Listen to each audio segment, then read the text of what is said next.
Hey everyone, how's it going?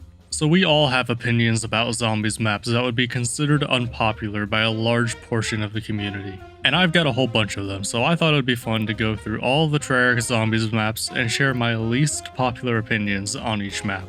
Now some of these opinions by themselves might make it seem like I like certain maps that I dislike, or that I dislike maps that I actually enjoy. So if you want more detailed thoughts on each one of these maps, I made a video ranking all of the Treyarch Zombies maps about a year ago. So if you want to know my general thoughts on each map, go check out that video. There's a link to that in the description, the iCards, and again at the end of the video. Also, we're not going to be talking about any of the remasters from Chronicles, since we'd be here forever and I'd be repeating myself a lot. So with all of that out of the way, let's get into this. We'll start from Nacht in World at War and go all the way to Toten in Black Ops 4.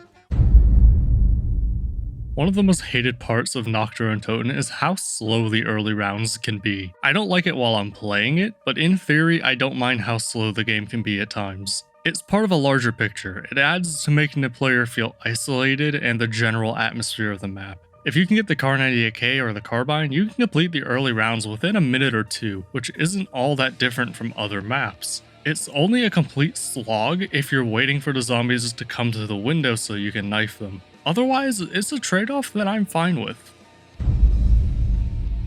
The split starting room in Verruckt is an amazing part of this map, but it sucks in solo when you have to reset until you get the side you want. Thankfully it's a 50-50 shot, so the odds of you getting the side you want are pretty good, but there's really no reason why that door had to be closed in solo. Or at least give us an option to select which starting room we want to be in. Numa is the best map in World at War. The broken high rounds give this map replay value that the other maps simply don't have in 2020. Additionally, all of the remakes of the other maps are better than the original, with the exception of Numa because of the broken high rounds. The World at War version of Riese is the worst version of Riese. It's a great map, don't get me wrong, but it's so glitchy that it's not enjoyable for me to play.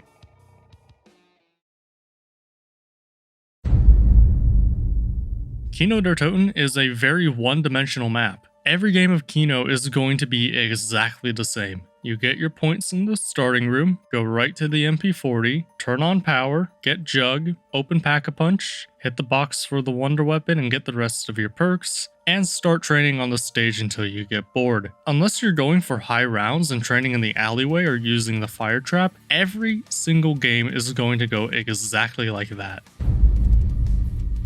The Pentagon Thief from 5 is one of the best boss zombies of all time. I like him because he forces you to play the game differently. Like the Panzer from Origins, the Pentagon Thief puts pressure on the player to be set up before their first encounter, and you're rewarded for setting up well with a bonfire sale. After the first couple encounters, he becomes a free round, which is one of the things I don't like about him. He's not at all consequential at round 30 aside from the max ammo, or the chance that he actually takes your gun, but if you're on round 30, you have the weapons to kill him. But up until round 20, he does his job perfectly.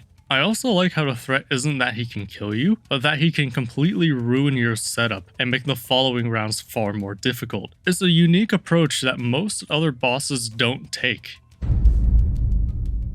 Ascension is a huge map, and a lot of this map feels kinda empty and unused. Aside from the 3 training locations, and aside from the Jug and Pack-a-Punch machine you go to every once in a while, how much of this map are you really using? After you open Pack-a-Punch, how often are you going near Stamina Up or the lander close to it? Or going up the building to get Mule Kick or Speed Cola? Unless the box spawns there, you're going to just use the lander once to open Pack-a-Punch and never go there again. That's been my experience, at least.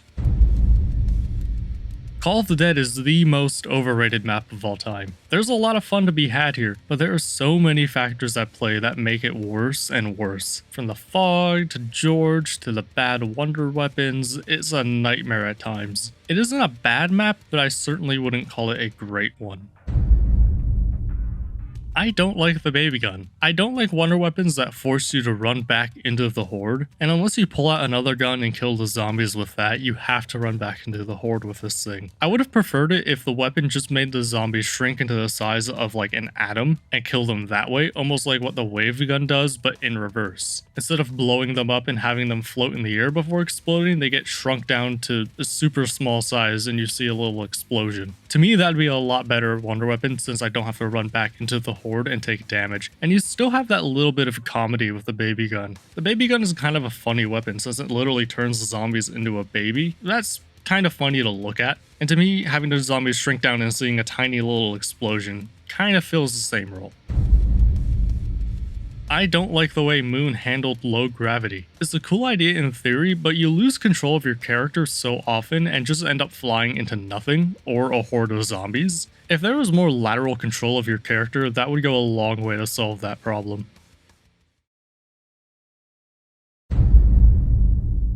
There's a lot of talk about a Tranzit remake in the future and a whole Victus remake for a Chronicles 2 type thing. And there are people that are saying the Tranzit remake is going to be amazing with the next gen hardware, with hindsight of what went wrong with the original map and all that, but there's no way a Tranzit remake is ever going to be good. The foundation of the map is flawed to where you can't do anything with it. It's not really a lush sandbox to set a map in. The map design just doesn't work and the characters aren't good. The only way you can make it work is if you completely remake the map, but at that point it isn't really Tranzit anymore.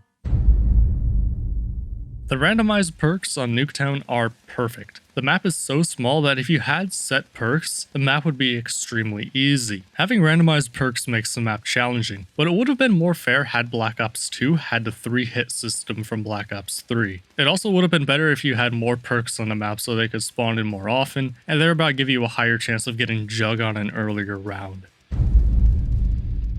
Speaking of perks, let's talk about Die Rise. Leaving PhD out of Die Rise was the right call. If you didn't have to worry about fall damage, you wouldn't move around the map with any care. You just jump into the abyss at the first sign of danger. But if you have to have it on the map, the best way to do it would to make it available only by knifing the jumping jacks. That way fall damage is still a factor in your game while you're setting up on the earlier rounds, regardless of how much money you have in the bank. Mob of the Dead is too tight for its own good. If you don't have Jug on this map, you're fucked. This map really would have benefited from the 3-hit system from Black Ops 3, because if you go down once, you're going to go down again before you can get your perks back, which can make the map extremely frustrating. Buried has the best use of buildables on any map. All of them are extremely useful. The most damning thing you can say about the buildables on Buried is that the subsurface resonator needs to be powered by the turbine, and the trample steam is made obsolete by the paralyzer as far as transportation goes. But most importantly, and why I say it has the best use of buildables, is that crafting them is extremely simple. They're not just a bunch of tiny parts scattered around the map randomly. They're all in the same spot game to game in one building, and you don't have to memorize a whole bunch of random locations for no reason. You just walk into the general store and find what you're looking for, and that's it. Randomized part spawns need to go in the next game, and this is proof that it won't affect the game in a negative way. This is exactly what buildables need to look like in the next game. Maybe not put them all in the same spot, but get that randomized part location out of here. We don't need it anymore. We never needed it in the first place.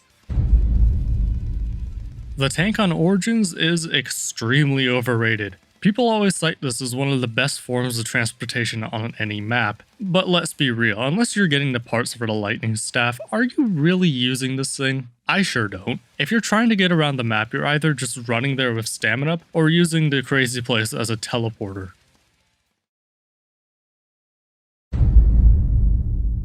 A lot of people say Black Ops 3 alienated casual players, and this is true to a certain extent, but people constantly point to Shadows of Evil as a prime example of this. Except Shadows isn't a hard map. Casual players complain about how hard Pack-a-Punch is, but it isn't that hard. Everything you need is glowing bright orange. You get those, complete the lockdown trial, and that's it. Without the aid of a guide, observant players should be able to open Pack-a-Punch within their first 3 or 5 games. And with the guide, it can be done on your first game, because the actual process in and of itself isn't that difficult. Sure, the side Easter eggs like the specialist weapon are difficult, but you don't need those things to survive. You can open Pack-a-Punch, get literally any wall small weapon with Blast Furnace and get to a decent round just with that.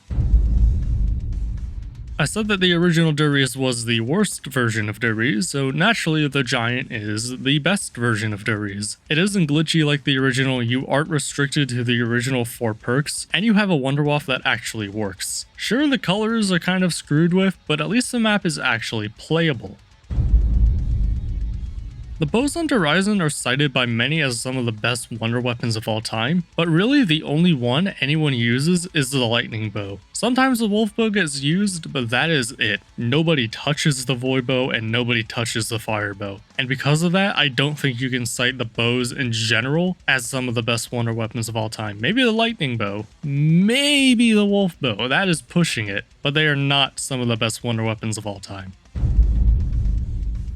Zetsubou no Shima is just as good as Horizon and Gorod Trophy. It's got problems, especially on launch, but it doesn't deserve to be in the contention for one of the worst maps of all time. It just got put in an unfortunate place by the developers going dark for so long with the bugs at launch, and with so much of the map being solved before the map even came out. The Raygun Mark III is the best raygun we've ever had. While all versions of the raygun drop off pretty quickly compared to other wonder weapons, you can use the Mark III to slow down the zombies at any round and to take out the manglers on the high rounds. Unless you're on a map like Nuketown where there aren't any other wonder weapons, you're not going to use the raygun to get to high rounds. But on Gorod, you can carry the Mark III to the high rounds for the manglers and for the slowdown effect. And because of that, it's useful on any round, and because it's useful on any round, it's the best version of the raygun. A lot of people criticize the map design of Revelations for being an amalgamation of previous maps, but I actually kinda like that. To some it might seem lazy, but to me it feels much more like a celebration of everything up until that point. It feels like we're at the end, let's remember how we got there. And it also works as a good tease for Chronicles.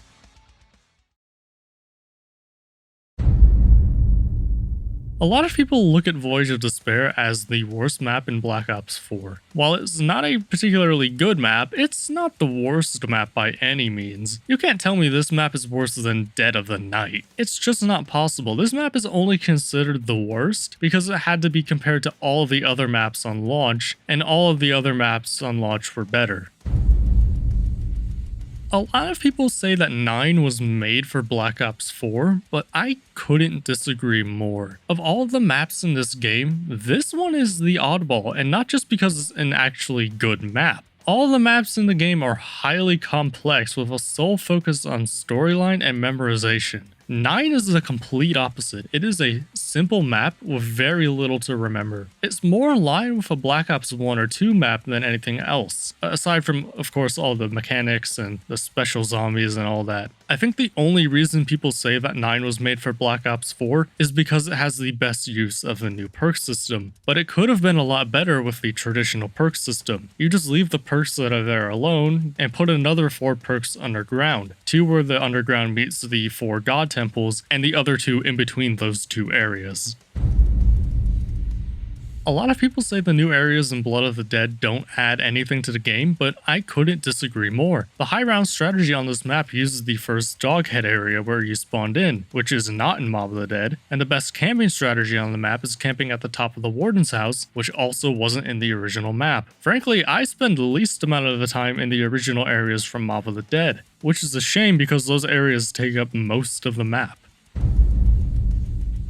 Classified is the best Day 1 DLC map we've ever had. Compared to Nuketown and the Giant, it has far more depth and replayability. Unfortunately for this map, it was part of the worst game in the series, and the worst DLC model of the entire franchise with the Black Ops Pass, but just looking at the maps themselves, I'm pretty confident saying that Classified is the best. Dead of the Night is my least favorite map by far, and this is the only positive thing I can say about it. It has the best starting room in all of Zombies, because if you have a Strife with the bayonet attachment, you can fly through the first 5 or 7 rounds super fast, so you can get through the most boring section of the game like it's nothing. Sure, you can't really do anything with it beyond that after you open the door, but just getting through those early rounds like nothing is so much better than anything any other starting room has. I don't care about training on Ascension, I prefer this.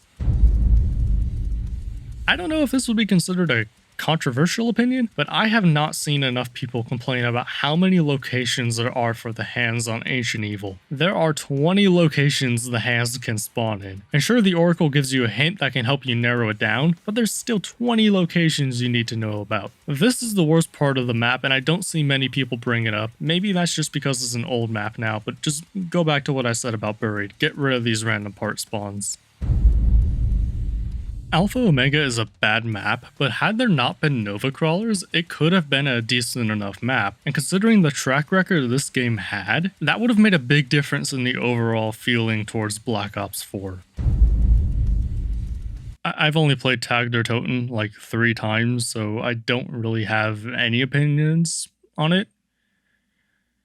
Kind of a shit way to end of it. And those are my controversial thoughts on each Zombies map. Let me know your thoughts on my thoughts in the comments below. Thanks for watching, like and subscribe, and I'll see you in the next video.